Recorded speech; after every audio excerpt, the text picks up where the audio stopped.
Dear friend, मासिक जांच परीक्षा लेखा शास्त्र अकाउंट्स का सॉल्यूशन देख रहे हैं आप अक्टूबर माह का, और आपके अदर विषय को भी अपलोड कर दिया गया है। अगर आप इस चैनल के साथ बने हुए हैं, आपने घंटी की बटन दबा रखी है, तो आपको सारे नोटिफिकेशन मिल रहे होंगे। अगर नहीं किया है तो कर लें, नहीं तो बाद में आप मेरे को मैसेज करते हो।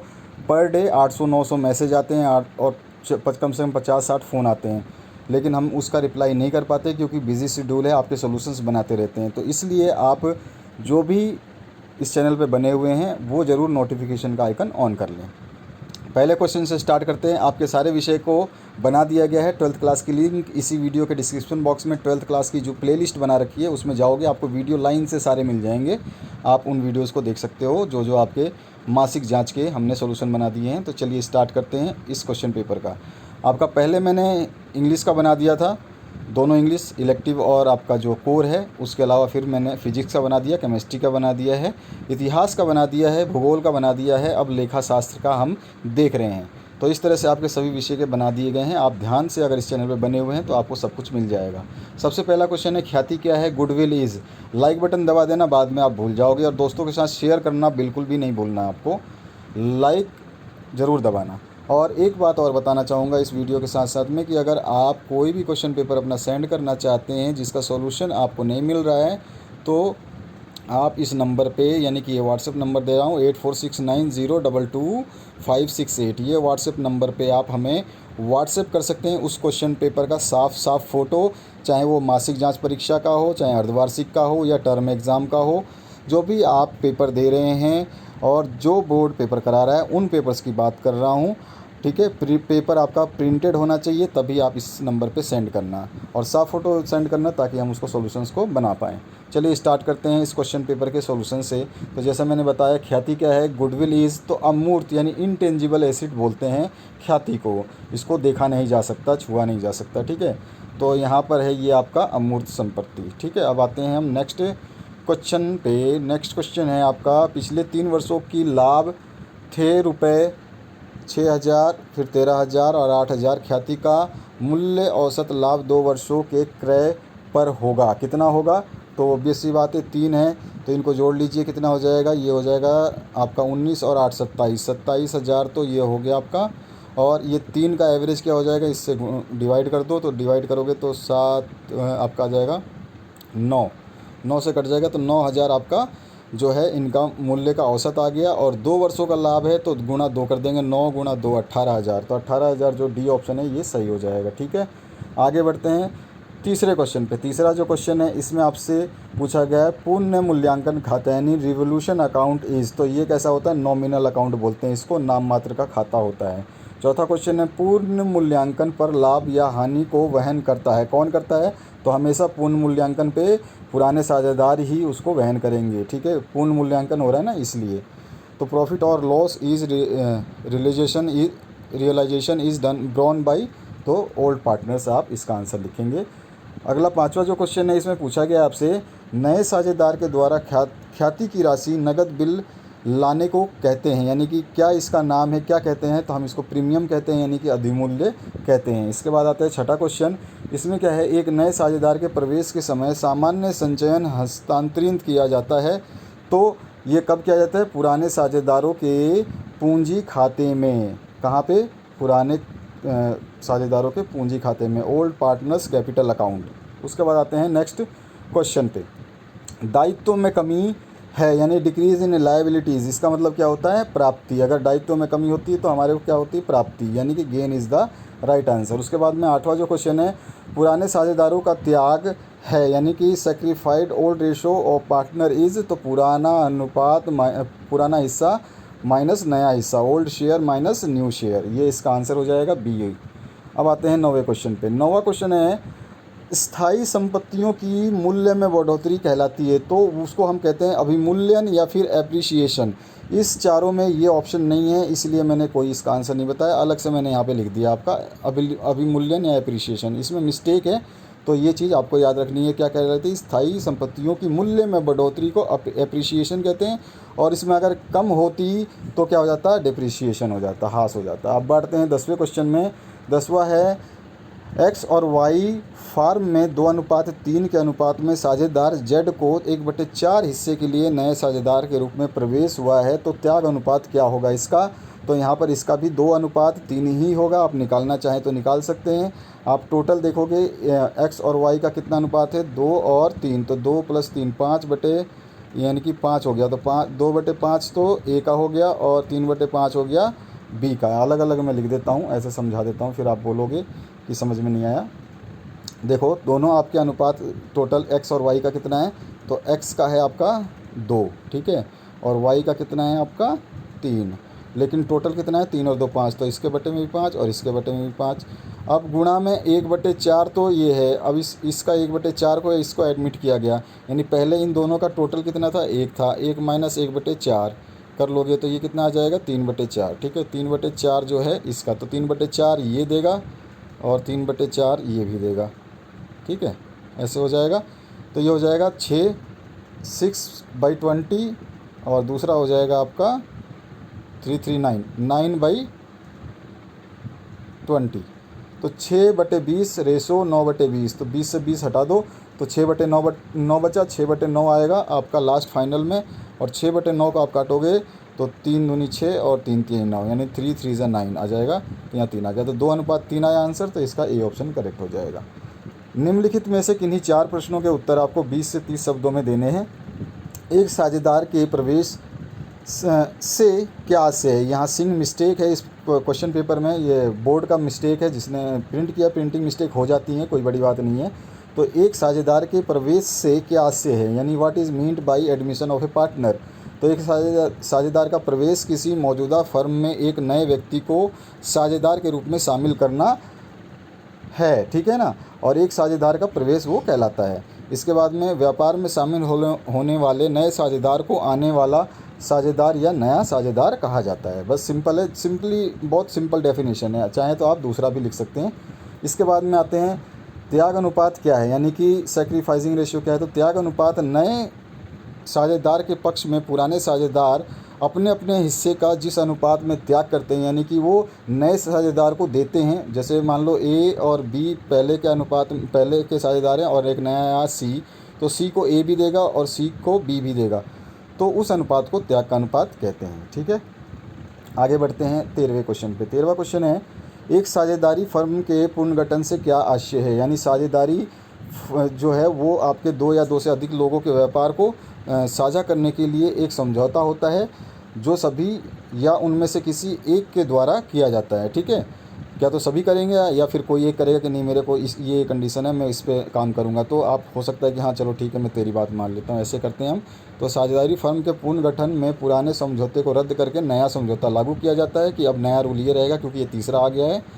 और मौजूदा समझौते में कोई भी बदलाव साझेदारी फर्म के पुनर्गठन के रूप में जाना जाता है, ठीक है, ये होता है पुनर्गठन।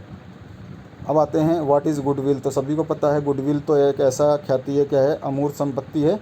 तो इसको हिंदी में साख भी कहते हैं, जो ग्राहकों से व्यापार को मिलता है, और इसी साख से होने वाले लाभ को ख्याति कहते हैं। ख्याति एक अमूर्त संपत्ति है जिसको कोई देख नहीं सकता, और परिभाषा लिखना चाहे तो ख्याति पूरी तरह से एक व्यापार के मूल्य और अलग अलग शुद्ध संपत्ति के उचित मूल्य के बीच का अंतर है। ये आप सीधा परिभाषा भी लिख सकते हैं। इसके बाद आते हैं निम्नलिखित प्रश्नों के उत्तर जो है आपको 20 से 30 शब्दों में देने हैं, जबकि यहाँ पे 4 नंबर का प्रश्न है, तो 20 से 30 शब्द गलत लिखा हुआ है।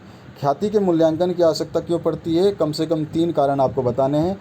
तो देखिए आपको 3 कारण की जगह मैंने आपको पूरे के पूरे लिख रखे हैं। 3 कारण में कौन कौन से, एकमात्र स्वामित्व फर्म के मामले में इसके सब हेडिंग है 3, ठीक है। अगर इनमें से कोई भी केस होता है तब ज़रूरत पड़ती है। तीसरा, इनमें से कोई भी एक भी अगर ज़रूरत पड़ता है तो होगा, मतलब ठीक है ना। तो अगर एक भी कारण इनमें से मिले तो करना पड़ेगा। तो पहला तो एकमात्र स्वामित्व फर्म के मामले में, और दूसरा हम लिखेंगे साझेदारी के फर्म के मामले में। इनमें से भी कोई भी एक अगर पुष्टि करता है तो भी होगा। और तीसरा है किसी कंपनी के मामले में, इसमें से भी कोई भी एक पुष्टि करता है तो भी होगा। तो ये सब जो है आपको मूल्यांकन करना पड़ेगा। अगर ख्याति के मूल्यांकन में इनमें से कोई भी एक पॉइंट उसमें नज़र आता है या कोई बदलाव होती है कंपनी के पहले ख्याति में, तो इसका आंसर ये हो गया। अब आते हैं त्याग अनुपात और लाभ प्राप्ति अनुपात में अंतर आपको बताना है। तो यहाँ पर त्याग अनुपात है, यहाँ पे लाभ प्राप्ति अनुपात है, और यहाँ पे अर्थ का बेसिस है, अर्थ के हिसाब से ये अंतर होता है आपस में, सिर्फ समय गणना के हिसाब से ये अंतर होता है आपस में। और इसके हिसाब से अगर गणना सूत्र की बात करें तो गणना सूत्र में ये आता है पुराना अनुपात माइनस नया अनुपात, और ये नया माइनस पुराना होता है। और गणना का उद्देश्य क्या है वो भी हम बता सकते हैं। तो इस तरह से हमने इसके डिफ्रेंशिएट किया है। 17 नंबर क्वेश्चन की बात करते हैं। साझेदार के प्रवेश के समय पूर्ण मूल्यांकन खाता क्यों तैयार किया जाता है?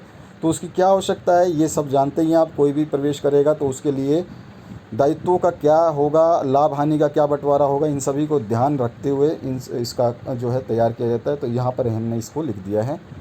18वां नंबर जो क्वेश्चन है इसमें एल और एम साझेदार जो 3:2 के अनुपात में लाभ का विभाजन करते हैं, तो एन को प्रवेश दिया जाता है। एक नए साझेदार ने अपने 1/5 हिस्सा पूर्णतः एल से प्राप्त किया, यानी कि एल जो है ये एन को 1/5 हिस्सा देगा।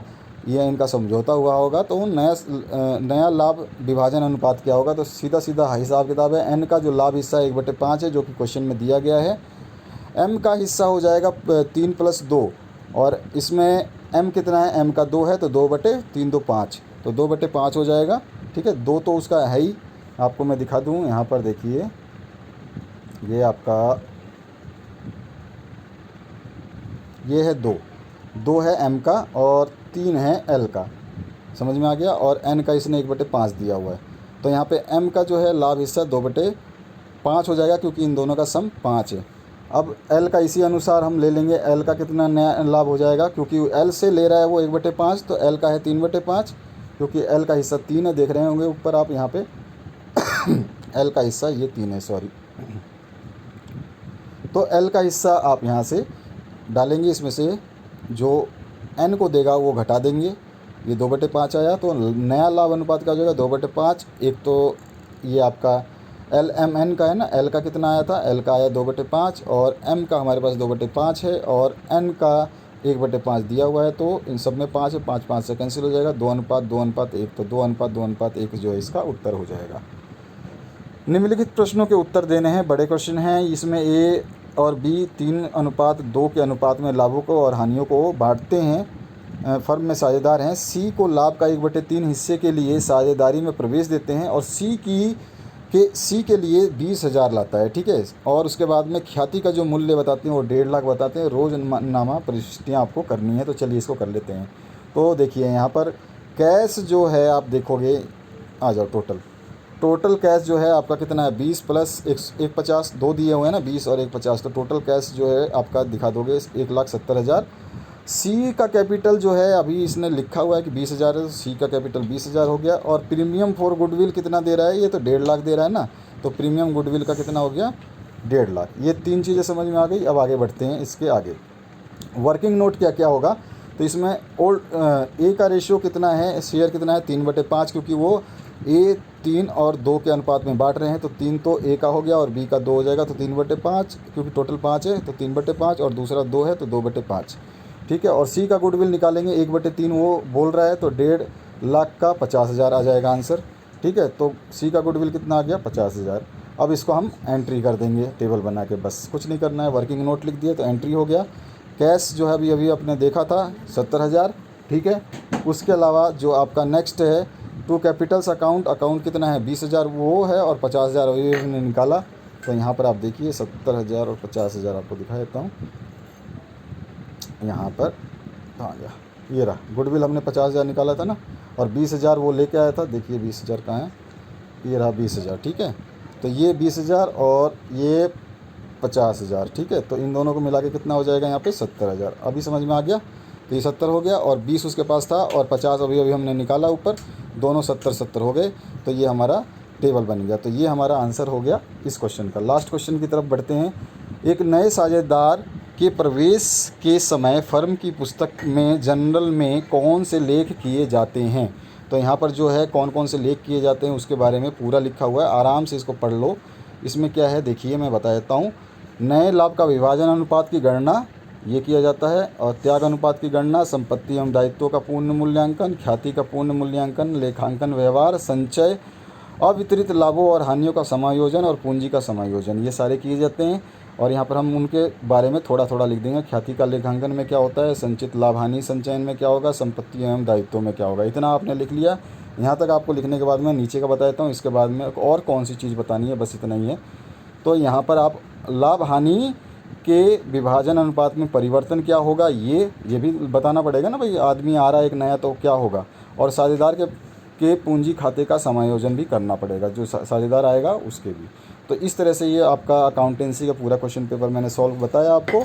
और आपके जितने भी क्वेश्चन पेपर्स हैं वो सॉल्व किए जा रहे हैं। आपको शांति बनाए रखने की आवश्यकता है। अपने दोस्तों के साथ शेयर करना, लाइक करना बिल्कुल भी ना भूलें। चैनल का नोटिफिकेशन बेल आइकन दबा लें, नहीं तो जो भी वीडियो हैं अगर डाली जाएंगी तो आपको पता नहीं चलेगा। 8469 नंबर है व्हाट्सएप नंबर, जिस पे आप अपने क्वेश्चन पेपर्स के सॉल्यूशंस के लिए हमें क्वेश्चन पेपर को सेंड कर सकते हैं। उसके सॉल्यूशंस बना दिए जाएंगे, घबराने की कोई आवश्यकता नहीं है। बने रहिए, आपके मॉडल पेपर्स आएंगे तो उनको भी इसी तरह से सॉल्व करवाया जाएगा। बिल्कुल शांति व्यवस्था बना करके मन से पढ़ाई करिए और अपने एग्ज़ाम की तैयारी करिए। आपका एग्ज़ाम बेस्ट जाएगा अगर आप पढ़ते रहेंगे। तो पढ़ना छोड़ेंगे तो दिक्कत हो जाएगी, क्योंकि अभी ऐसा सिचुएशन नहीं है कि आप डिपेंडेंट अपने ऊपर रहो, ना कि दूसरे के ऊपर। ठीक है, तो आप पढ़ाई करते रहें, हेल्प हम करते रहेंगे। Thank you very much, have a good day.